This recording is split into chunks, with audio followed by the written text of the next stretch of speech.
welcome into the ArtGibbs Sports Business Podcast. Thank you so much for joining us. And today, in honor of the Monaco Grand Prix taking place and an amazing race win, spoiler alert, by Max Verstappen, we're going to talk a little bit about the Monaco Grand Prix, a little bit about the economics of it, a little bit about how it's different from other Formula One races on the calendar. And it'll just be a quick one today, a little bit about that in honor of the event happening. All right, so the Monaco Grand Prix, which is the iconic race on the calendar in Formula One and one of the iconic races of all of motorsport. Maybe the Daytona 500 compares in some ways, but as far as the economics of it and as far as the glamour of it, there's really nothing that compares to the Monaco Grand Prix. And again, it traditionally takes place at the end of May every year. And it's an iconic track. It's the shortest track on the circuit, a lot of turns, very technical. It's the monument to win, effectively, throughout the year, with the exception of the overall championship, based on all of the races. The Monaco Grand Prix is the most coveted race to win. It shows a lot about driver prowess because it is so technical. The cars that have these high power amounts and great downforce and things like Mercedes, over the past few years, as an example of that is Mercedes, that's dominated the racing in many of the other instances. And then you get down into Monaco, and a Ferrari can win, a Red Bull can win, a McLaren can do very well because it's just a much different track than many of the other tracks on the circuit with the large sweeping turns and all of that kind of stuff. So these power units that may be in Mercedes or Ferrari don't have quite the same effect in Monaco. Now, of course, they have some effect, but it does open it up for sort of a great performance by a driver. Of course, in Monaco, with all the turns and with the tight boundaries, it's extremely hard to pass, and qualifying becomes extremely, extremely important. Pit theory, or when you pit, matters tremendously in Monaco. A couple of years ago, we saw Ricciardo literally lose the race from mispitting, a mispitting decision by his team. And then, of course, the following year comes back and wins it. So kind of vindication there. But again, we all see the pictures, the yachts backed up on the course, the after parties, the pre-parties, the paddock club tickets, all of this kind of stuff. The amount of money there is just, it's really intense and really big. So I'm going to talk a little bit about we'll talk a little bit about the race, a little bit about how it differs in terms of the payments and things like that from other races, a little bit about Monaco itself, and kind of give a little bit of a picture of maybe why it's such a unique experience in racing. So first and foremost, it takes place in Monaco. So Monaco, of course, is a tax haven. And the way that it's set up is that residents, which, of course, if you live there 6 months and 1 day, you're considered a resident of Monaco. There's no cap gains or dividend tax. So that's, of course, capital gains tax.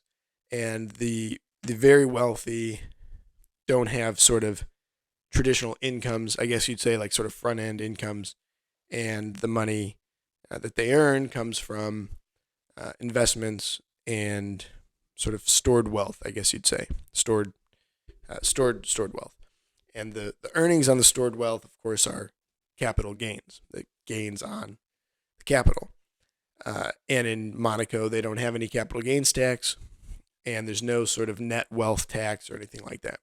So a large amount of money goes to Monaco, and there's a large amount of residents in Monaco that are very wealthy, that are effectively using it as a tax haven.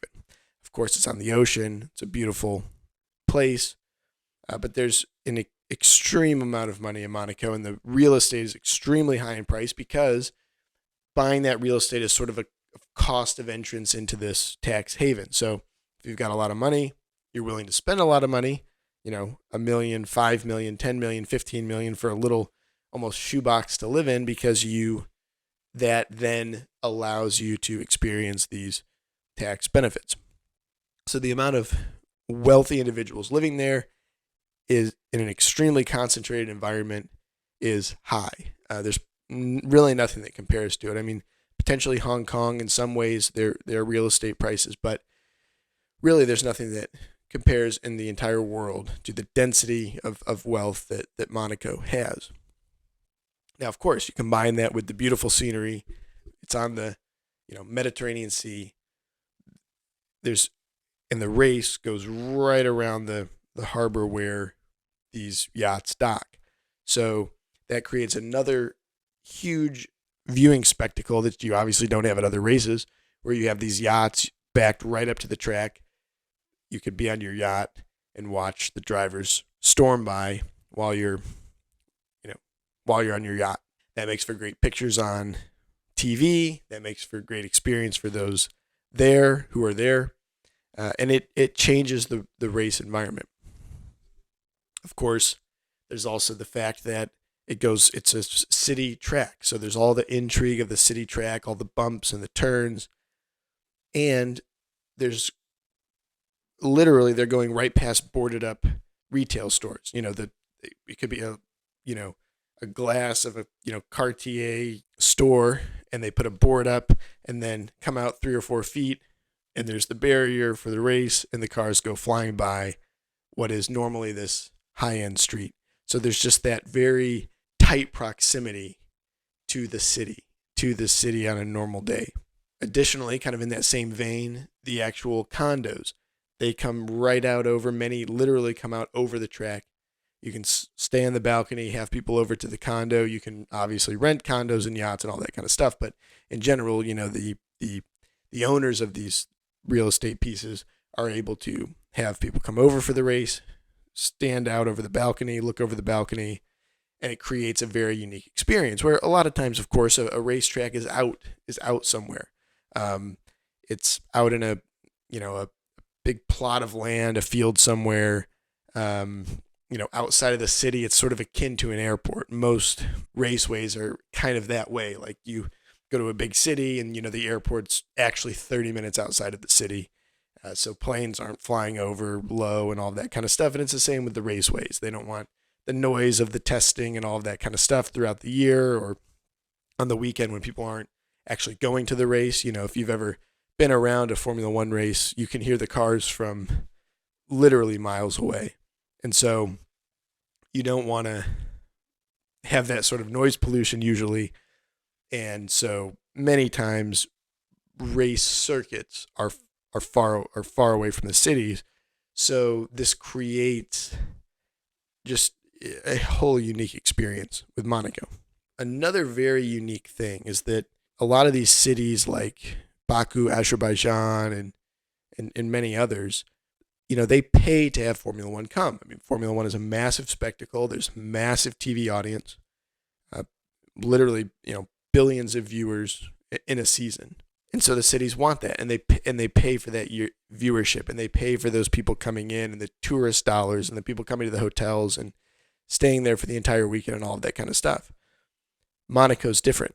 It doesn't pay. It doesn't pay Formula One anything to come there. There's that sort of mutually beneficial relationship where Formula One wants that spectacle. They want the race on the calendar, basically. And so it's a mutually beneficial thing. It's a large spectacle. Monaco's willing to let them come, sort of shut down their city for a week, basically. And Formula One's willing to come do it, free of charge, basically, and have the race at that location. All the eyeballs and spectacle are on Monaco, which helps Monaco keep its sort of place at the head of glamour, etc., for the world. And of course, Formula One gets to perpetuate that image and be a part of making it head of glamour and making Formula One kind of the head of glamour as far as racing is concerned. And as far as overall impact on the city, economic impact on the city, it's hard to quantify that. Like I said, there's sort of these auxiliary benefits, that are kind of ongoing to be able to advertise for the city and advertise for having people come and live there and sort of make it considered to be the head of glamour, and nightclub operators want to come open there, restaurateurs want to come open there, et cetera, et cetera. So there's sort of these other benefits. But as far as like race weekend, it's hard to get the exact number. Most estimates are around 100, 150 million, something like that. According to a 2015 article in Forbes, the sort of flagship casino that everybody sees there, they say that they do about 5% of their annual revenue in Formula One weekend. Now, of course, if you sort of, do the math on that, that's big. It's probably a double, maybe a double or triple what they would normally do on a weekend there. And of course, those are large numbers with what the casino does. So again, the casino says they do 5% of their revenue there. There's other kind of estimates. Everybody kind of has their own estimates and their own models, but that it's probably something like 100, 150 million to the city benefit. It's probably something similar to Formula One, the ownership group.